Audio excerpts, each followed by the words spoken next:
II, a company named Sony helps the people of Japan rebuild from the ashes. Sony is a classic post-World War II success story in Japan. They started making cassette recording machines.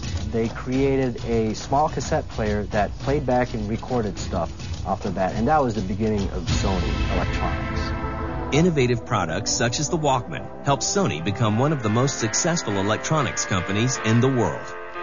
Well, whenever people talk about Sony, a lot of people think about the Walkman. The Walkman was definitely Sony's first consumer product that really exploded.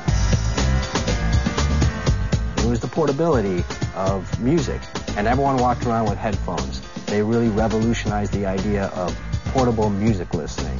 As Sony gains more and more ground in the consumer electronics world, the video game industry grows by leaps and bounds.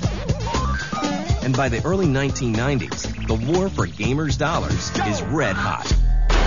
Sega and Nintendo are really dueling in the West. Sega had managed to capture 52% of the market in both Europe and the United States.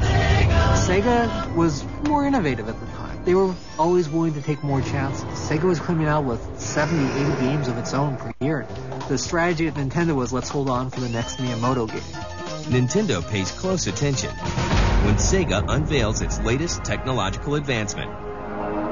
So Sega came out with the Sega CD. All of a sudden, games were going to be huge.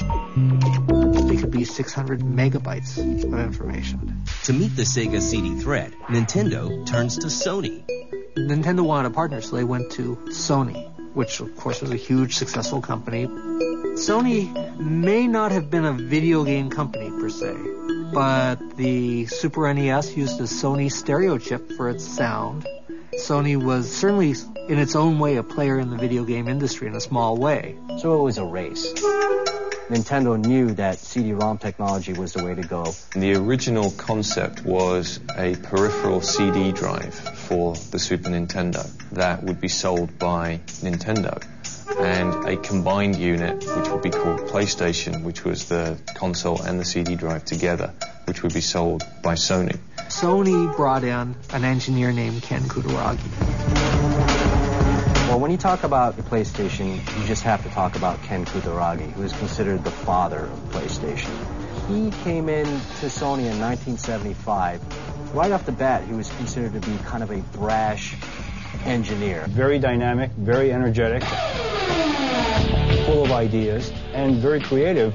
He's known to be a fantastic engineer and a brilliant person on the engineering and technical side, but that's just a happening. Working on a video game console is nothing new to Kutaragi. He was thinking about making a 3D game console a long, long time ago while people were tinkering away on 8-bit gaming. He approached Norio Oga, who was then president of Sony, and said that we should get into the video game industry. But back then, it was just a no-go. Oga and the Sony execs were like, we are not a toy company, and we are not going to get into this business. So that was that. But now, things are different. Hand in hand, Ken Kutaragi and the people at Nintendo team up to bring Sega to its knees. But Sony is about to face a bitter betrayal that will change the course of gaming history.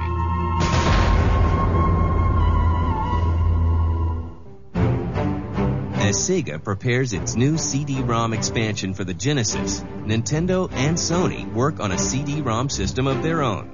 But Nintendo begins to have second thoughts. The big reason why Nintendo kind of balked on the Sony technology idea was that they weren't going to have any rights to the CD technology.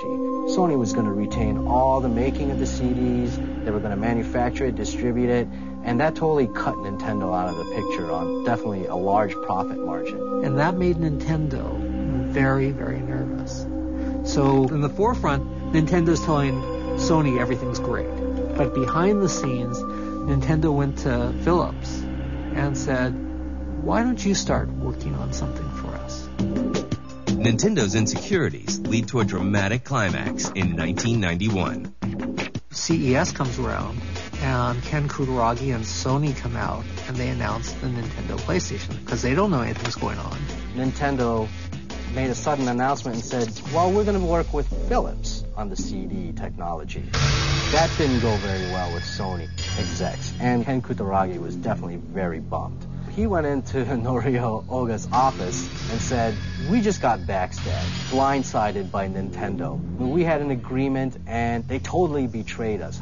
Kutaragi went back to his bosses and said, let's not leave it like this. We can make an actual game system. We won't stop with the CD-ROM, we'll build the whole system. And Oga, who was totally dead set against it before, now feeling the betrayal from Nintendo and being the samurai corporate guy that he is, said, that's it. Pounded his fist on the desk, said two famous words, do it. And that was the beginning of the Sony PlayStation. Now, more driven than ever, Ken Kutaragi and Sony set out to make a video game console unlike any other. At first, Sony plans to release a system that plays both CD-ROMs and Super Nintendo cartridges. In 1992, 200 units of this PlayStation are manufactured, but are quickly scrapped. Sony decides to wait for the next wave of consoles to enter the fray and intends to capitalize on CD-ROM technology. There was a big change taking place in terms of media, game media like cartridges, CD-ROMs. This really changed the finances behind game development and game publishing. In October 1993, Sony announces that it's working on a new 32-bit game console. The name of this new system is the PlayStation X, or PSX.